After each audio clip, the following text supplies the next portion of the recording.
Ooh, shalalala, shalabalagoo. Ooh, shalalala, shalabalagoo.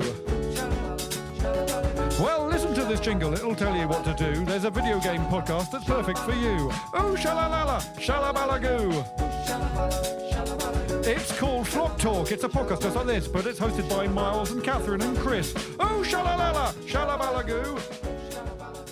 Hello, everyone. Welcome to Flock Talk, episode number 29. Today, we're going to be talking about games to be buried with. But first, we got some hot topics to cover. Hot topics. So you might have noticed that Flock Talk is a completely different podcast. Yeah, should we be calling this episode 1? Is this a new podcast? What's going on? It's episode 0. We're doing a comics style event.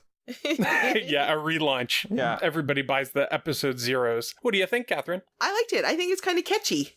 Shalalala-boo. Shalalala-boo. So it's by the Horne section. They have an amazing podcast, the Horne section podcast, and they had a Patreon that I donated to in order to get us this sweet track. And I'm honestly pretty happy about it.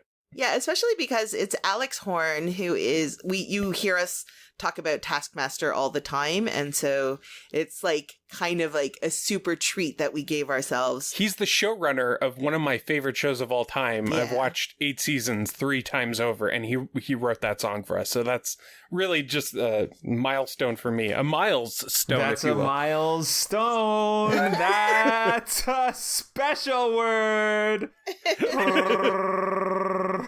It's like everybody just won a prize for hearing the word. Yeah, and if you write in, No, Chris, don't promise stuff, Chris. They don't even know where to write.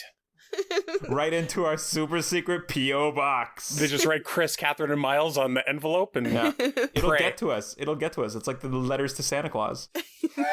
So I've been playing a lot of games lately. Kathryn and I actually beat a couple of games, crossed them off our list. We finished Ghostbusters on the Xbox. Finally. Ghostbusters. It's like Alien Syndrome top-down, what do they call that? Gauntlet. Dual stick shooter? Oh, yeah, twin okay. stick. Twin stick shooter, yeah. Yeah. So it was actually pretty fun, you know, like it was a little gimmicky. The gameplay was there though. Yeah, it was very samey though. Even if you're fighting a different boss, you're doing the exact same thing every time, right? You're just like pulling on the joystick, like you're using I'm sorry, the laser. what were you doing to the joystick? You're pulling the joystick.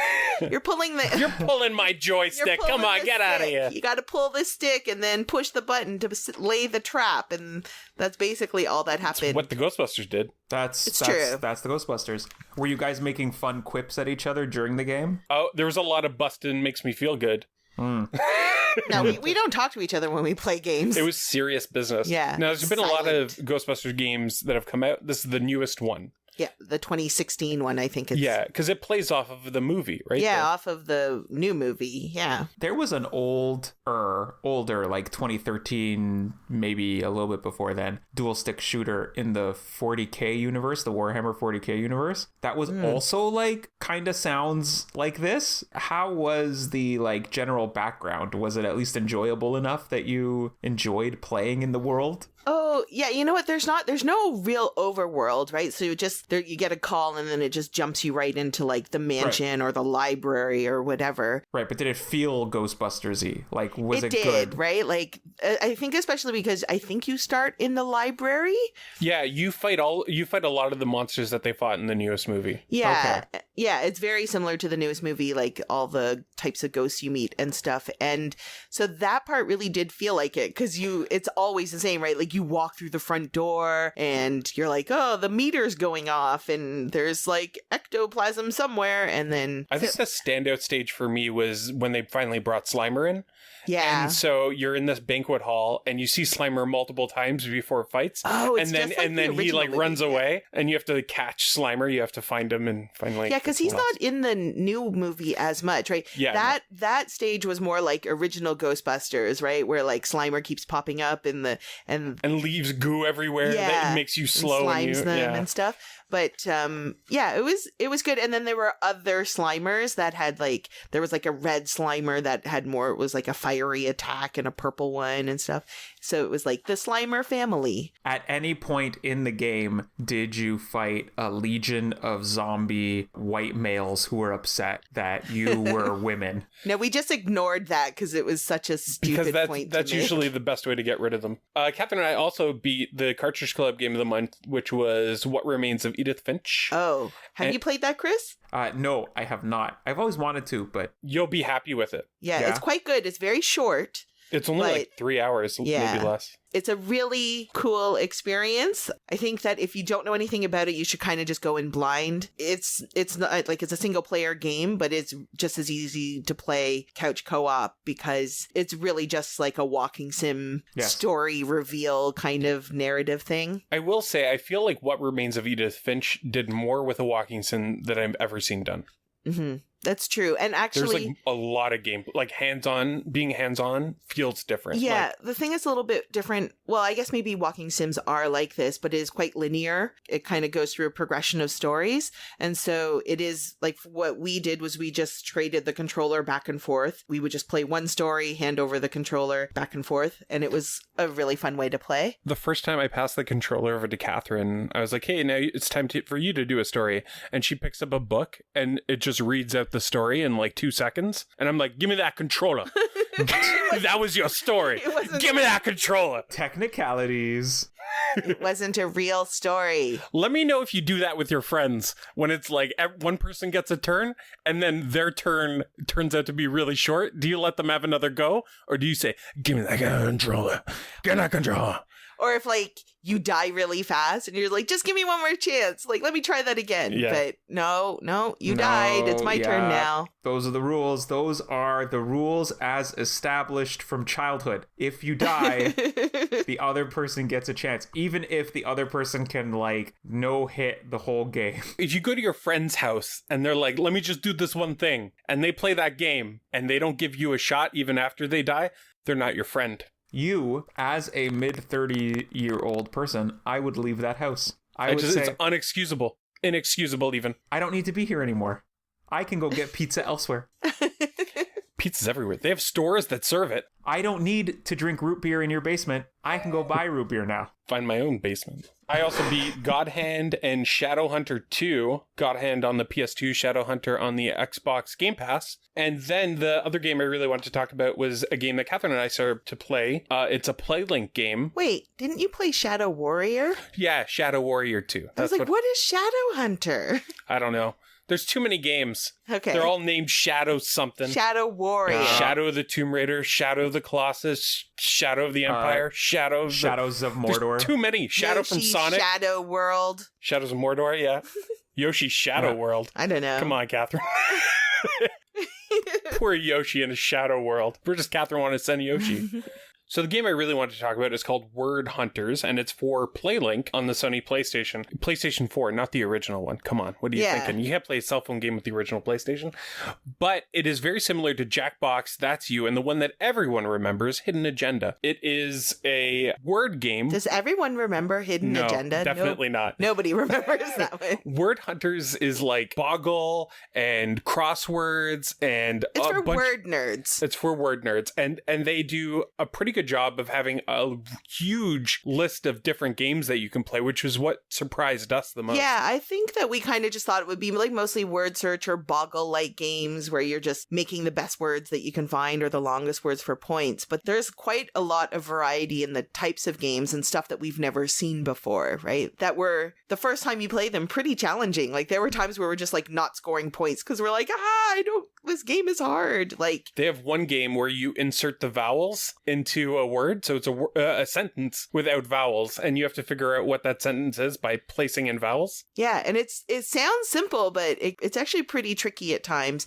And so the game itself, though, is a versus game, right? So I think that you have up to 6 players in the game, and you're all kind of racing to complete your secret 4-letter word, which you are able to do by winning games. The theme of the entire game is like you're travelers, you're explorers and adventurers, and so you fly to different cities and each city there's a game that you play, and whoever wins that game then gets to pick a letter to try to fill up their From the city's name to try to complete your 4-letter word. And then you get like, just like in That's You get little cards and things that where you can try to attack the other player kind of, or ruin their game plan, change the destination if somebody wants to go, or give yourself an advantage, right? Yeah. So it's fun though. It was my favorite game, my favorite mini game is the one where you have a really long word and then you have to eliminate one letter at a time, always creating a new word. That one was a lot of fun. Until you get down to a 3-letter word, and like it's tricky, and they definitely pick words where if you go the wrong route, you won't end up with a 3-letter word. Yeah, so oftentimes there's like multiple words you can make by dropping one letter, especially in the beginning. But if you chose the wrong letter, your 3-letter word's done. Yeah. Basically what Kathryn just said. I just reiterated it. It's super fun though. And it also just a word game that we had never seen before. So we had a lot of fun playing. I won all 3 times. But it was close. It's true. But close. It's a sign of a good game if I can lose all 3 times and say, what about a 4th time? Let's have another go at it. I mean, we played that 3rd time because you wanted to play again. Yeah, I was like, and I'd gladly lose to you 10 times in a row and still want to play an 11th time because that's how good the game is. It's a really fun game. We'll bring it over next time because I think you and Nina would like it too. Kathryn, got any hot topics for us? Yeah, so I think you were playing Crackdown 3 with Travis from Polykill. And so I was like, what can I do? And I remembered that with Amazon Prime and Twitch Prime, you get a bunch of free games. I always redeem them, but I never actually play them. So I actually loaded it up and I found a game called Pikuniku, which is like a really cute, I think it's a Devolver digital game or a Devolver game. It has the same look as like Loco Roco or something, like very simple, cute little geometric characters. And in the first world, they kind of look like Barbapapas, like little round jelly bean shaped things. I don't know if everyone knows. I doubt it. I barely know what a Barbapapa is. I think they're Belgian or something like that. But look up Barbapapas. They were super cool. They were kind of these jelly bean shaped, shape shifting families. It was a kids show. Wait a minute. What were they? Jelly bean shaped, shape shifting families? Yeah, you've never seen Barbapapa? Who has seen Barbapapa? Oh, there are going to be people who know Barbapapa for sure. I hope. There's Barbara and Papa. There's Papa. There's Little Joey. They have names like Barbalala and like, I can't even remember their names, but yeah, it's a whole family. And the chef, Barbacoa. Okay, so maybe it's just me. So Pikuniku, anyway, is just like, you're playing just like a little red circle with legs. Yeah. Like Cool Spot? Well, the glasses. Cool Spot. He has really long legs, but like when he kicks and stuff. Like a tall, Cool Spot. You know what's really good about that character having really long legs? What is that they won't get sued by 7-Up. That's true. Perfect. It's different enough. He's oval shaped. Oh. Not a circle. He's not a perfect circle. But anyway, you're just like, everyone thinks you're a monster and you come out of your cave and they are all afraid of you, but really, you're not really a monster. And so you're trying to like, you break the bridge and they get really mad at you. And so you have to try to fix the bridge so that everyone likes you and is not afraid of you anymore. And then that just opens up more and more story. So that's just the beginning part. It's like a little platformer. You literally just have a jump and a kick. And you just move left and right, and it's kind of like a platformer. So you have quite a big jump, and you can jump into like the clouds, and some of the clouds move and will take you up higher, and then you just find like little quests to do in the town or whatever. It's still also quite linear, like you don't unlock the next place until you do all the stuff in one world. It's just cute and simple, and it's like a little, do you still call it a puzzle platformer if the puzzle isn't how to solve the platforming? Yeah, I think so. Okay, I wasn't sure. Like, it's a puzzle game. You know, games are so fluid now that I feel like a lot of them transcend genre, and to just pigeonhole something like that into one genre and say it's an action platformer doesn't really do the game justice. So I think you can worry less about genre. And yeah, I just never know how to describe describe a game. Like, one of the first things to get out of the first area is to fix the bridge, and I couldn't figure it out. And eventually, when I went back, a little spider comes down, and he's like, well, if only you were a spider like me, you could fix the bridge. And so I kicked him, and I kicked him to the other side, and he left one of his webs. And so then that fixed the bridge, and then everyone was my friend again. But I was actually stuck on that part. So that's when I stopped playing, and then I went back, and I was like, it's got to be something to do with that spider. And then I just kicked him. That's always the best way to solve a problem in a game, when you take a break and then you think about it and you come back and you're like, why was this such a problem for me? I know. I hate that. It happens a lot when I play games. Sometimes it's even just like a skill-based thing where you're like, I've tried to make this jump like 100 times and couldn't do it. And then you leave and you come back and then you get it on your first try, right? Like it happens all the time. Anyway, that was Piku Niku. Piku Niku! It gets a 5 stars from Kathryn. So far, I'm not out done of it. 3. Whoa! Chris, you got any hot topics for us? Yeah. I played. You don't! Look at you! You barely got anything on! I didn't play a lot of games this month. I always like how when we ask you of a hot topic, you always seem like caught off guard, like we haven't done this 28 other times. Sure, a hot topic, huh? Let me rack my brain for a hot topic. Okay, I've got a hot topic. I didn't play a lot of games this month. Been a pretty busy month for no reason in particular. And I've been painting up new Warhammer 40k set Shadow Spear. So that's been taking up a lot of my time. But what is there to talk about? I have been painting. The video game that I have been playing the most of has been a game on the Nintendo Switch called Wargroove. Wargroove is apparently, I didn't play the original game, but is a spiritual successor to a game called Advance Wars that was on the Nintendo DS. Oh. Yeah, and Game Boy Advance. And Game Boy Advance, whatever system it was out on first. It is the spiritual successor to that. So you start off, you're being deposed as a ruler of a kingdom and are now on the run with your ragtag group of a mage, a few soldiers, and your trusty dog. And then how the game actually plays is it plays out over a series of turns. It's a turn-based kind of tactical game where you move your soldiers around, you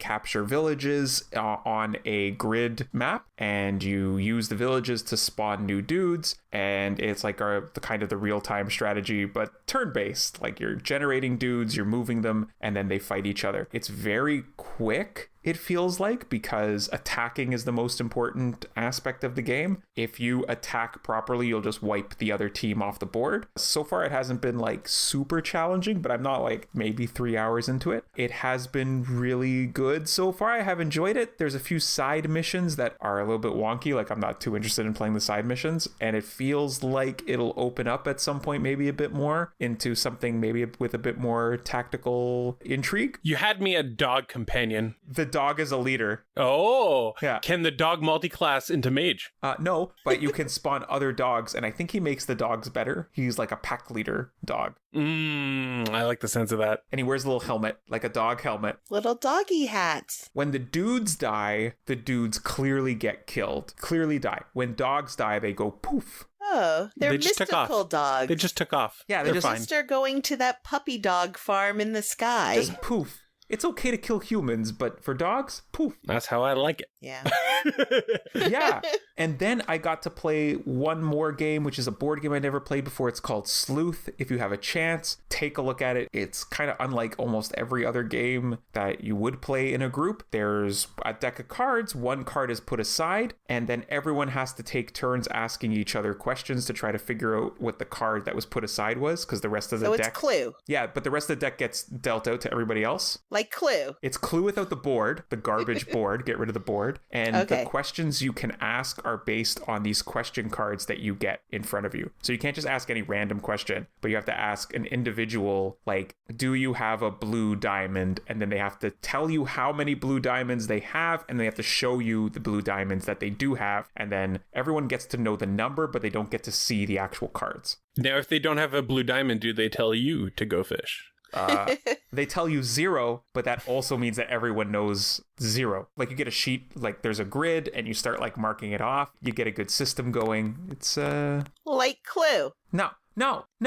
It's better. like Clue. It's It's way better than Clue. There's this guy named Dean Plum, and he is amazing. He's the best. and you play it in a big farm, not in a house. Oh, that's different. You play it on a farm. So it's like Agricola. Agricola. Agricola. Is that how you say it? I don't even know. When you say Agricola, it sounds like a drink. I'd have some. I'm thirsty. So that's it for Hot Topics. Hot Topics. We're going to move over to our main topic, which is games to be buried with. Kathryn. Yeah, I'm going to take the lead on this. Yeah. Because this is sort of my idea because I'm super obsessed with like my favorite podcast right now, which I actually talked about in the live show last year at C3. When we recorded at C3, I had just started listening to it. It's a podcast called Films to be Buried With. The host is Brett Goldstein, who is a British like stand-up actor, writer, director. Little side note, plug, if you have Amazon Prime, you should watch Super Bob. I love that movie. I kind of started this individualized campaign where I would just talk to like certain people and just beg them to watch Super Bob because I love it so much, and I would just be like targeted campaign and to just ask people to watch it because I just really want people to watch it and like it and love it as much as I do. It is like a different take on a superhero movie, and it's really funny and sweet and well no written. relation to Super Dave, right? No relation to Super Okay. Dave. This is Super Bob. But yes, so the podcast basically, Brett Goldstein has a different guest every week,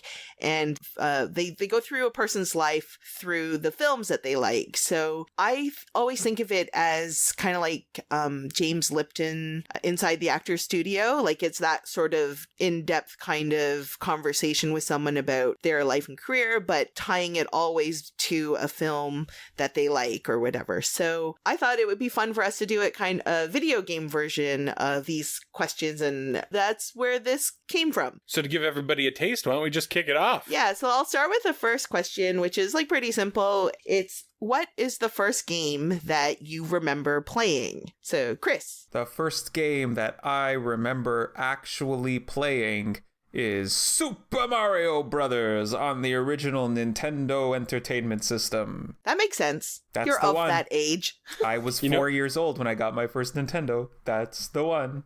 That's so young. I know. Seems so little to be playing video games.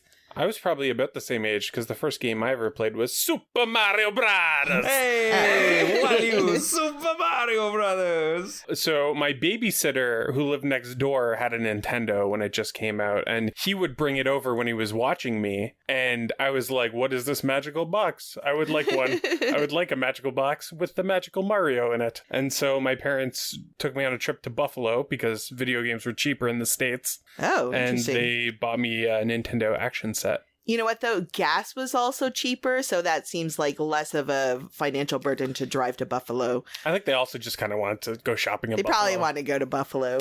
Things were cheaper, a lot cheaper in Buffalo, to be honest with you, back The then. wings especially. Oh my god, you could get 30 wings for so cheap. They love it. Like tailgating specials, right? Yeah, definitely. So, like, my first game, because I'm a little bit older, we got a Commodore 64 when I was really little, and It was Jack's. no, I can't pick one specific game because my dad, you know, he had friends who were super into computers, and so he was like, okay, I should buy my kids a Commodore 64, and then his coworker found out, and he was like, okay, here's all these games, and so my dad just showed up with like a little box full of 5 1/4 inch floppy disk. Kids, look it up. You'll be shocked to find out how games were delivered back in the day. But it was just a huge box of just copied games, and so we just like went nuts going through them. And like I always talk about Impossible Mission being one of my favorite games, and that was one of the earliest ones. But also like I remember really liking Pitfall and Galaxy, Space Taxi. Oh, Summer Games was a big one that we really liked Hacky playing. Sack? No, that's California Oh, Games. sorry. Summer Games was like just an actual Olympics game, whatever.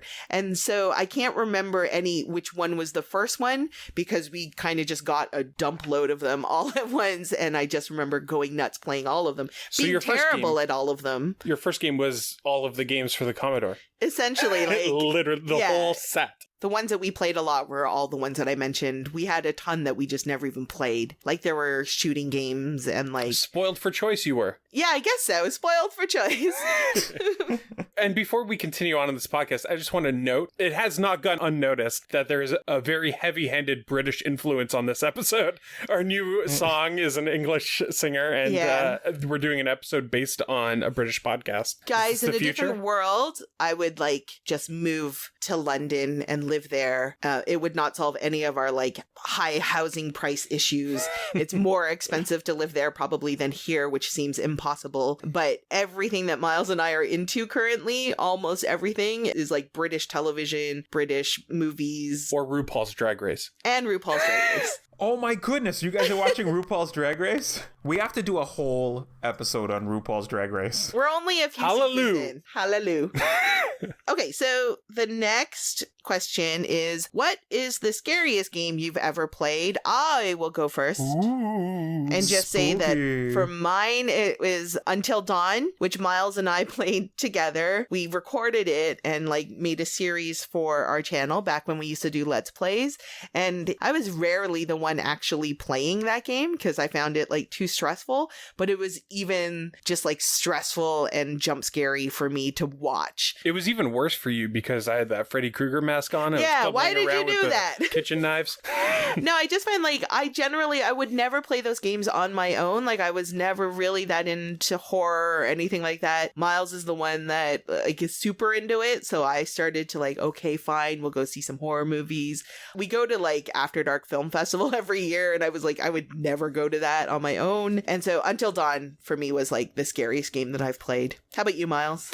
Ooh, it's a tough one. I like the scary games. I like the spooky games. I like when they crawl under your skin, make you feel so scared. You like that? I do. And I think we can all agree that the scariest game now, after Finding Neverland, is Michael Jackson's Moonwalker. Because Michael Jackson finding kids in closets before we thought he was saving them. Anyway. Oh, no.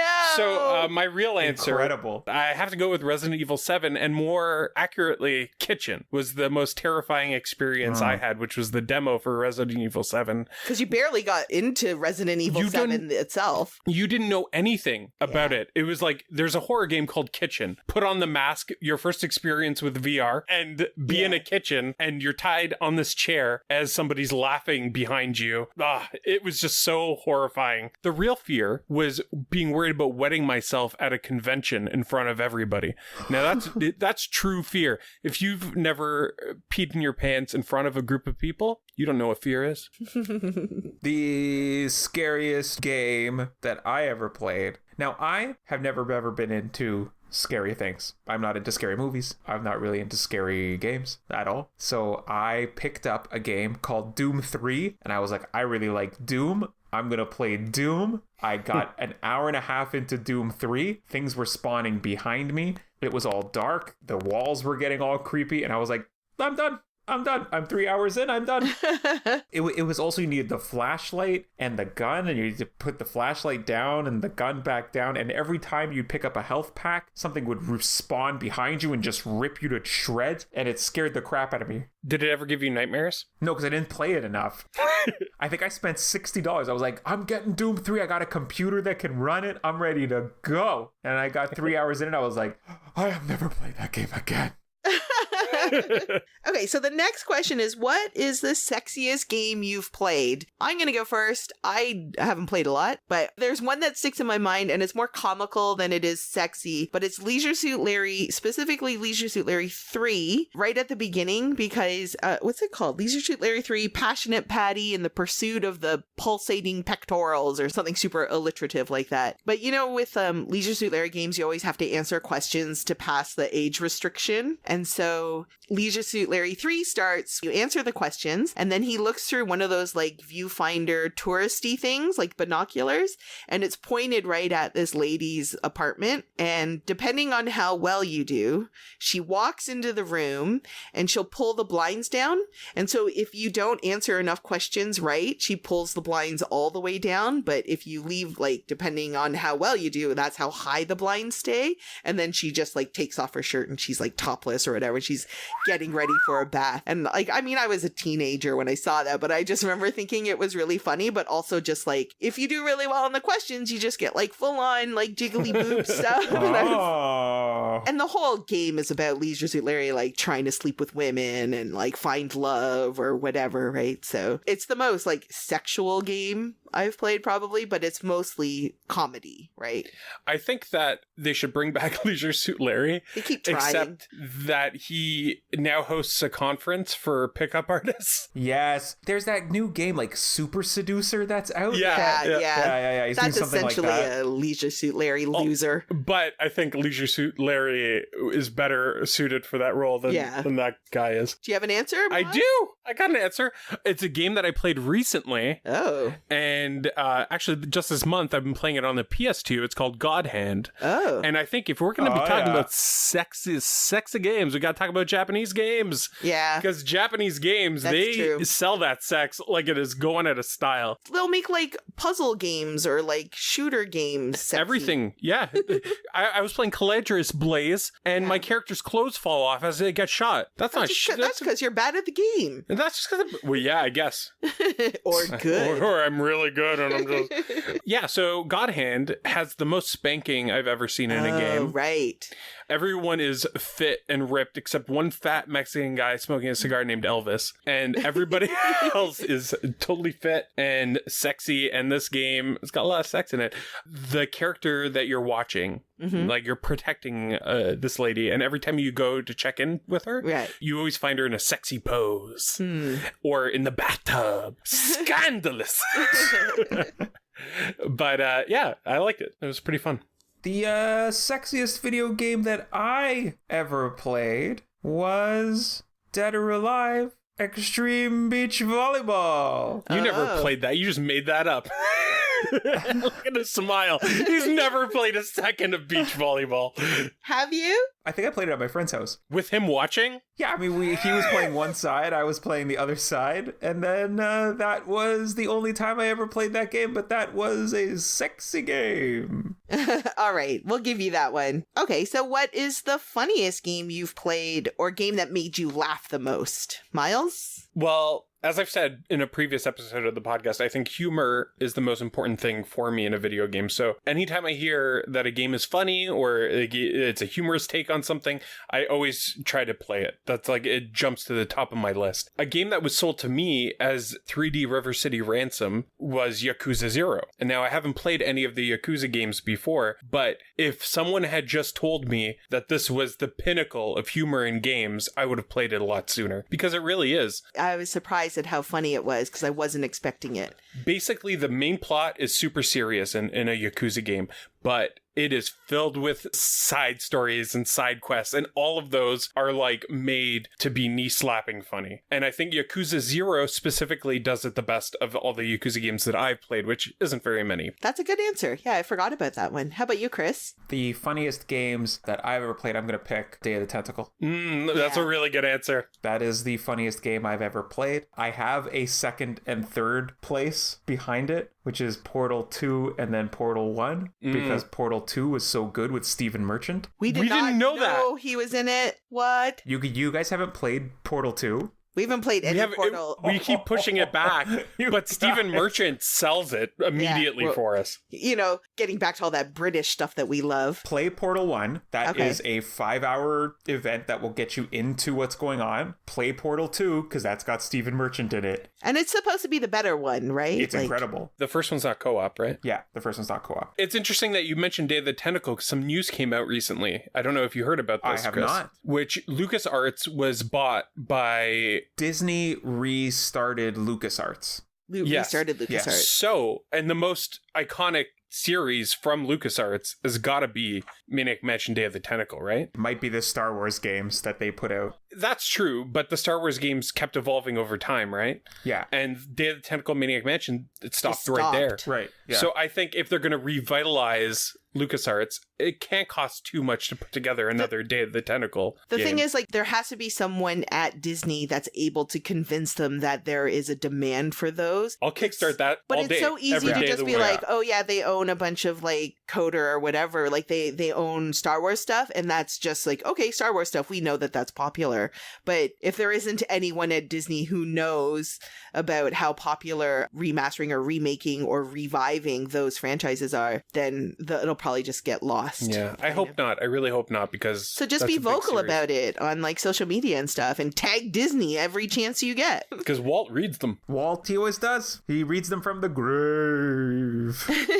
For my funniest game, I put Parappa the Rapper only because, like, it's not necessarily funny, like, haha funny, but I just remember, like, just really enjoying it. Like, it gets a little bit frustrating because when you get stuck on a song, then you just have to listen to the song over and over and over again. But the first time that you get to the song, like the kick punch, whatever, Yeah. or the one where he's, like, waiting in line to go pee and he has to, like, get in front of everyone in line. They're hilarious scenarios for a musical video game. Yeah, for sure. and also it was a rhythm game, so it was like a game that I loved, like the mechanics of, and then also had this like really funny, like the chicken story, like when she's baking the cake. I hated that song. Like I really, really struggled with that song, but it made me laugh every time because if you did poorly, the chicken would get all red and squawk and feathers would go flying. But then if you did really well, it was a cooking show, right? So the cooking show would carry on and you'd make this beautiful cake. That game was the first game of its kind that I played like that, and one that I just found really funny, and I had no problem playing it for hours and hours at a time. There's certain games that when I play them and I start to get frustrated, I want to throw the controller. And there's other games that when I get so frustrated playing them, I burst out into laughter. And that's definitely one of those games where you're having such a hard time with it, but then you look up and it's a stupid chicken. And you're like, God, why can't I get this? The reggae frog, like, I just don't have that rhythm in me. And so if I got through it, it was just by the skin of my teeth. Like, I could barely do that one. And I would just be so happy to get through that one level. Like, I could never get, like, the best ending, I don't think, because you had to get cool. You had to end every level on cool. And I just couldn't do it with that one. Even now, I can't even think of that, what that rhythm is. Moving on to the next question. What game do you like that is generally considered bad? Like, it received poor reviews, or it was critically panned and players hated it, but you don't care about the reviews, you still liked it. How about you, Myles? There's a lot of obscure games that I had when I was growing up, right? Because you don't have the luxury of the internet. Like, Right. we didn't have it in the 90s and in the late 80s. So basically, I'd go by box art or a game that I played at a friend's place. Like, those would be the games that I'd be drawn to. And so that left me with a bunch of really random games. One of those games on Super Nintendo was Rocky Rodent, which is a game that's not necessarily panned, but people do not like talking about this game. And when you do see people try it for the first time, they're like, these controls are a mess. But the thing was, I had like 6 games. So once I mastered those controls, I could see so much more of Rocky Road and what the game had to offer. Also, Vegas Stakes. People look at Vegas Stakes and they think it's just a gambling game. And to be fair, that's where I learned how to play all of those casino games. But I thought it was really fun. It was a pretty cool idea to have different sketch bags or people down on their luck, or like rich people contact you while you're playing games and interact with you. It added something that it really didn't need to add at that time, right? Yeah. It was just really fleshed out really, really well. Yeah, because I don't think anyone would pick up that game thinking that there's a story to it. And there isn't really a story, but anything besides just gambling. exactly. And Right. there is stuff there. Like, you even go back to your room and, like, you choose which friend to bring with you and you stuff can ask like your that. friend for advice if you don't know the Yeah. rules of the game, and they'll make a bet for you. Sorry, I have too many answers for this one. But also, my very first computer came pre-installed with a bunch of rip-off games. Mm-hmm. So I played things like Gobman, the classic Gobman, similar to Pac-Man, I gotta say. Oh, okay. It's pretty similar. Oh, yeah. You just and then there was also He ate vegetables instead of fruits. it was just a really clunky Pac-Man clone. Okay. But I played it nonstop. I couldn't stop playing it because it was like I only had 5 games on the computer at the Yeah. time. And then there was this weird like mafia game where it was like Oregon Trail, but you had to stock up on like all the specific drugs Right. and you stock up on like all sorts sorts of illicit was goods. it just text-based? It was mostly text-based, but just like in Oregon Trail, when you go hunting, you could go out on the street if there's a gang fight. Do you remember when that full-on drug dealer game came out? Yeah. That was just text-based? There's a lot of those games. Yeah. They proliferate online because they're so easy to make. Yeah. How about you, Chris? Any game that was critically panned that you actually liked? So I don't know that I've played a ton of games that I liked that were also critically panned, except maybe for a game called Star Trek Bridge Commander. It was kind of the first one that let you be in control of the ship and the crew at the same time, and you got to give orders and you got to go outside the ship. It was all like ship based. It was good. Were you playing on PC? Yeah, I was playing on the PC. Okay. People liked it ish, didn't like it. There was an online component where you could like play in a bunch of ship to ship combat, but it was all only ever limited to 4 ships at a time, I think. Not great, but I enjoyed it. I didn't mind it.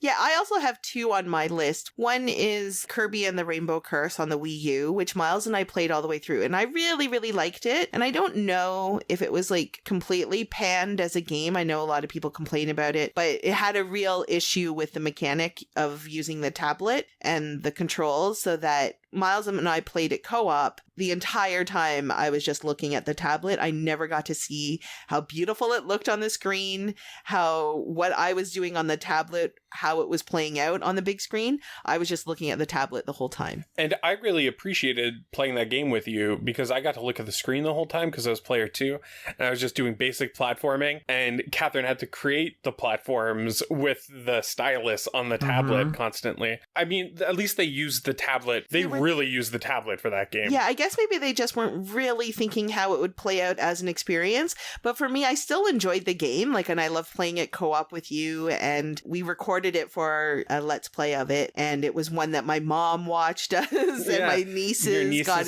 really into watching it because we also kept it like really family friendly. And so my mom had no clue what was going on, but she would like every now and then I'd see her. She's like, "Oh, I watched you play the pink bubble game." And I was like, yeah, that's Kirby. The other game that I put on here was Dragon Age Inquisition, which I didn't love the game, but I like that franchise and I want them to keep making more. And I think that maybe Dragon Age Inquisition may have not been as well received as maybe the second one. I still enjoyed it. It made me angry because of some of the story things that happened, but I like that franchise and I want there to be more. So I still want it to exist as a game. I'm sure you're not alone. And I hope if BioWare doesn't do it, they sell that property because a lot of people would want to play that game. Okay, so now the next question is the opposite of that question, which is what game was really, really well received that you actually didn't like or hated? I can go first. Just really quickly, I think it's just not my style of game, and it's Super Mario Maker. I think people were really excited about that game when it came out, and people had a lot of fun with it. And I think Myles and I fired it up and were like, you know what, it's not my thing. I want to play other people's levels, but I was not super excited about making my own level. I think maybe I'm like creatively stunted when it comes to designing levels of games. So yeah, it's never something I had interest in, designing levels to games, and I kind of just want the professionals to make the levels for me. Yeah. Yeah, and I know people love that game, but it was just not for me. That's a good answer. Sorry? It is a really good answer. I'm jealous of that answer. Yeah, that's a good answer. What are your games? Mine, very similar reasoning. I feel like it's just not my style of game, even though I know it's a really good game, and that was Celeste. Oh, yeah. So Celeste I played for a little bit, and then I had to put it down because I just can't deal with those Meat Boy mechanics. The precision platforming mixed with you have to die 20 times before you get it. That type of game I'm not super into. You know what, though? Like, you are not that bad at the game, but I just know for you, because I'm watching going, you're making a lot of progress, but I know you're not having fun making that progress. You know, when we were talking about these games a few months ago, we were talking a lot about Dead Cells and Celeste, and Chris was on the side of Celeste saying that Dead Cells, you lose so much progress when you die. Yeah. And I understand that completely, but I think it's less satisfying for me to die 20 times on one jump immediately than it is to die once and have a 1 hour of successes leading into my next death. And that's just the style of game I like. That's personal preference. difference. Also Nier Automata, which honestly, I just don't understand why everybody likes it as much as they do. Like, it's supposed to be a really funny game. It's supposed to be bending genres. And I just felt kind of bored most of the time. Uh-oh, you're going to make some people angry, but I made them angry about this before. I don't care. other people will also agree heartily with you. How about you, Chris? My game that everyone really liked that I just bounced right off of, Grand Theft Auto 5. Oh, okay. I didn't even know you gave it a shot. Just a tired formula. Like, unless the next game comes out and they're like, this is completely different, I probably won't end up playing it, won't buy it. I get the driving around. Rockstar's aesthetic has really, like, it is not for me anymore. That's fair. We crap on every single thing and have no purpose to any of this. The mission where you had to kill the Facebook CEO really rubbed me the wrong way. I was like, what is this? Why am I blowing this guy up? Does the game even care about any of this? Like, am I just doing this to do it because they think it's cool? I don't know. I like a lot of those things that you said. I agree with a lot of them. Yeah, but also you played the game and liked it. I did, and it's still fine. if I had to remake my top 100 list of games, Grand Theft Auto 5 would still have a spot on it, just because of how huge it was compared to anything I had played up until that point. Like, it was so involved. There was a stock market. It had its own intranet. I liked watching you play because I like the idea of having like 3 main stories that you could just pick and choose at your own leisure. You could choose one and play it as far as it would let you, and then switch, or you can just keep switching back and forth and sort of advance all 3 stories at the same time. And I liked just seeing that control. I don't know if that's in all the other Grand Theft Autos or if it was just maybe with Grand Theft Auto 5, but I remember being impressed by that, and if I were playing the game, probably it would be something that I would appreciate, I think. I also love the radio stations. Yeah, sure. That's the best part.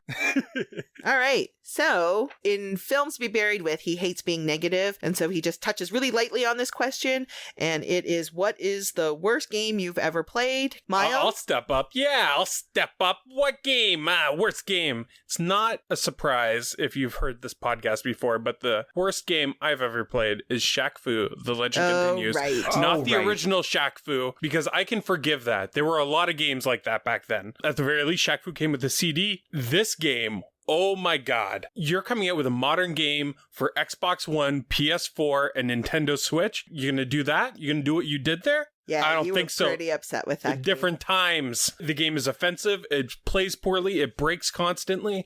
There's nothing else you could say. Anything that's wrong with a game, Shaq-fu has it. Yeah, for me, it's one that we played also for the YouTube channel a long time ago, and we played it specifically because it was like the worst rated game for the Wii, and it's called Ninja Bread Man, and it's just like a 3D platforming hot mess of a game that's just terrible. Like, you can maybe find our video on YouTube. The controls are so awful. Like, Miles and I aren't the best gamers, but we're also not the worst ones. But when you look at us, it looks like we have like no fingers when we play because the controls are so awful. You know, you had mentioned that I was playing Crackdown 3 with Travis. We commonly refer to the game as orbs and quarries because if you're not jumping for an orb, you've landed into a quarry. And with Ninja Bread Man, I think we could safely call that game quarries because there are no orbs, and every time you jump, you find yourself in a quarry. And then you have to crawl out. It's really awkward too. You have to like kind of reset the camera. If you fall really far down, and then you have to work your way back up just to get another shot at the jump, and you will inevitably fail a second, third, fourth, and fifth time.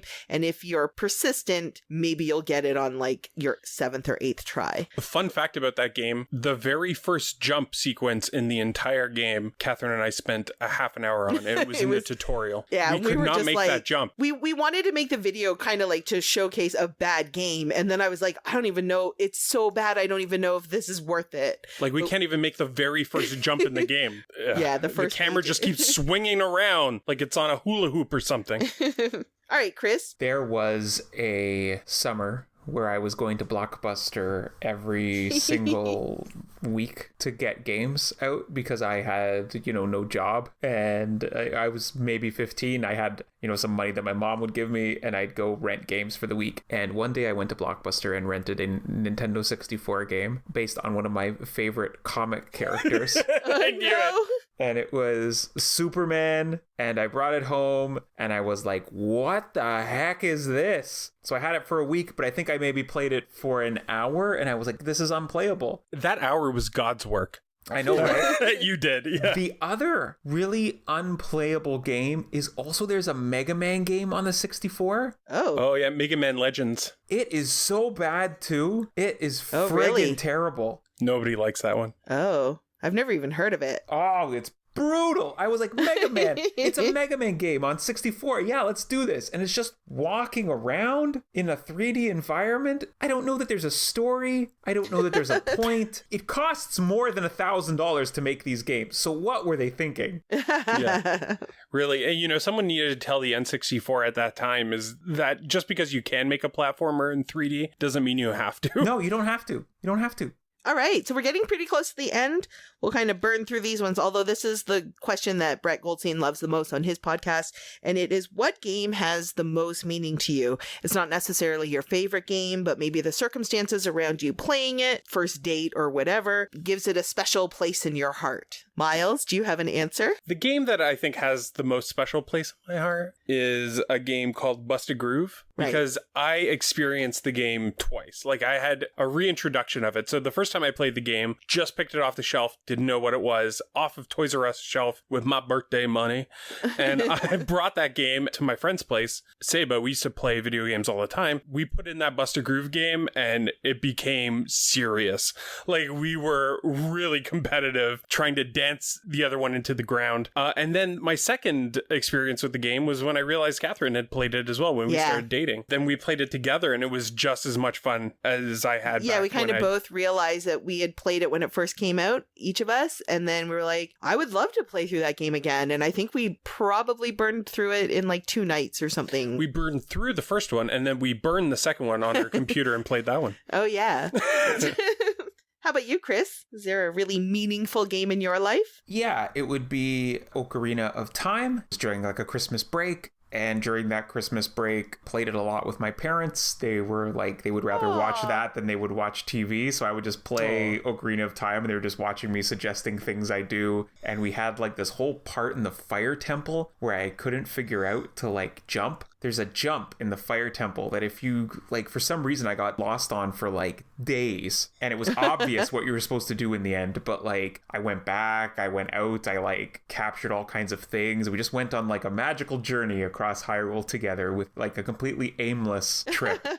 But at the time, that was probably one of the best looking games that existed. Yeah. So I could understand that for sure. Yeah. Well, I kind of put 2 on mine. One is one that I've talked to already on the podcast, and it's Super Mario Brothers, and only because the first time I went to Myles' place, he's like, let's play Super Mario Brothers together. Like, sure. Took him 20 minutes to get his Nintendo working. And then talking about passing controllers back and forth, he was like, we can both play. And then he beat the entire game on his first life. And it was like, apparently to impress me. And then he handed me the controller and was like, your turn. But we've been together ever since, so I guess it worked. It works. But then my other one is similar to your story, Chris, where I have SSX Tricky. Same thing. Like, it was Christmas break. I brought home my PlayStation 2 and my sisters and my parents. My parents never played it, but my sisters never had it, never really played any console games, but I brought it home one Christmas and we just got super into it. Everyone got really good at playing the game, and my mom got like super into watching us play and like coaching us. We'd be like going down and she's like, hey,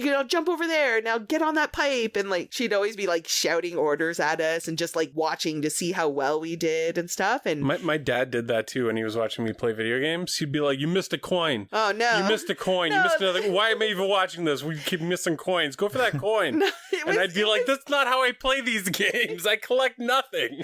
Oh, it was not like that with us. It was all very encouraging. And then also, like, we were just trying to like unlock everything, so it wasn't competitive at all. We weren't playing competitive. We were just each taking turns to try to keep unlocking more races and stuff like that. I feel like the family experience of playing a video game is something really special. Mm-hmm. So now we're getting down to the end of it. The last one is just, well, there's 2 questions, but the last one is just pretty quick. What's your favorite game? It's It's no secret of mine that my favorite game is The Last of Us. There's a whole podcast with me on it talking about how much I love that game. It's the CC Prime episode when it was the game of the month, I think in March last year. Miles? I mean, I talk about this all the time, so I'm not going to dwell on it, but my favorite game is River City Ransom. It was the first time I saw cheeky humor in a video game.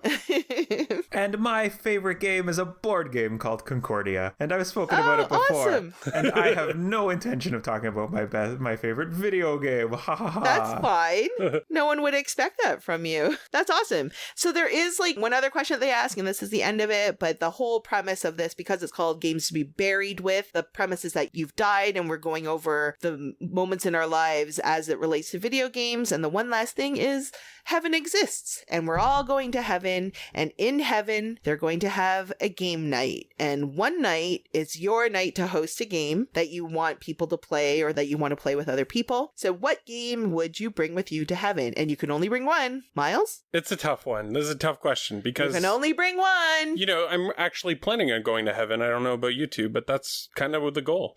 And when I get there, I don't want to show up with Shaq-fu, you know what I'm saying? Like, I want to impress, dress to impress. So I'm bringing a game I already mentioned, Yakuza 0, and I'll tell you why. Oh. Because I think that Yakuza 0 is a really fun game to watch, even though it's one player, and I think a lot of people could get enjoyment out of it. I think a lot of people don't know about it, so they would be experienced to all the humor for the first time playing Yakuza 0. And there's a lot of mini games in it. I'm cheating a little bit, because in Yakuza 0 you can play Hang On in the arcade. Oh, and you can also play Space Harrier, I think. So you can play both of those games in the game, so you're actually getting 3 games out of it. Plus there's also like bowling and baseball. And the car racing. And then there's like like stock cars, and then there's like little the claw game. Darts. How about you, Chris? What game would you bring to heaven? So I'd bring a board game. Ooh. It's called Fief. Fief. It is a sprawling 6-hour game where everyone plays as different kinds of French nobles. You can marry your friend's noble, like you could marry your children off to each other. Your nobles can die, but then your next noble in line gets the throne, your children get married, that enters you into alliances with other people.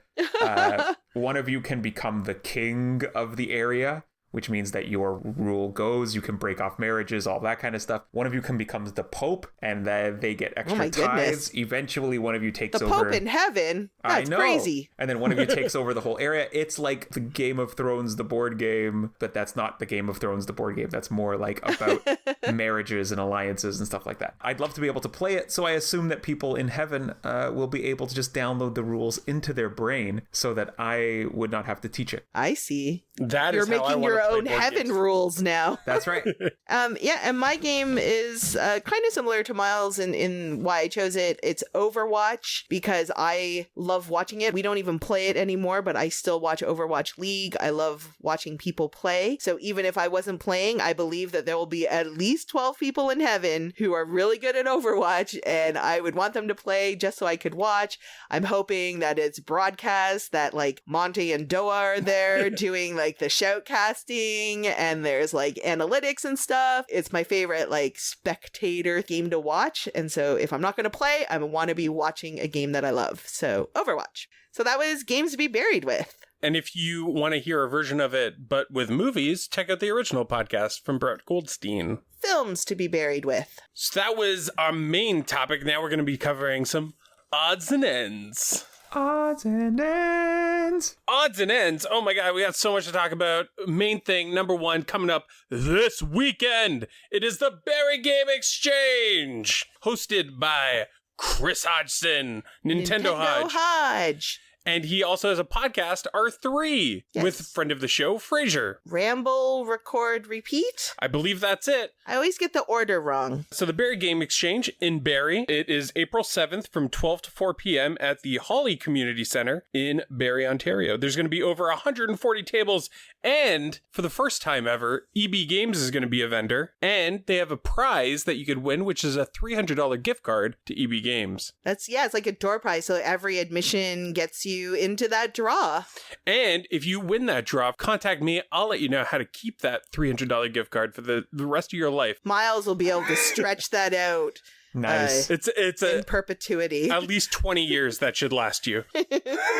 Oh, and there's one other thing too. Oh, that you wanna yeah. talk about. Yes. Caleb J. Ross is doing a video series about his top 100 games of all time, but he did an interesting spin on it because he's only beaten 100 games. So he is ranking just the games that he's beaten. So there's going to be games that are lower on the list that maybe he didn't even like that much. And then it goes up and up and up until his favorite game. The reason I'm mentioning it, one, is because it's a great YouTube series that you should check out. And two, because I do all the numbers for it. So when he goes to number 100, I go, hey, it's number 100. When he's like number 64, guess what I say?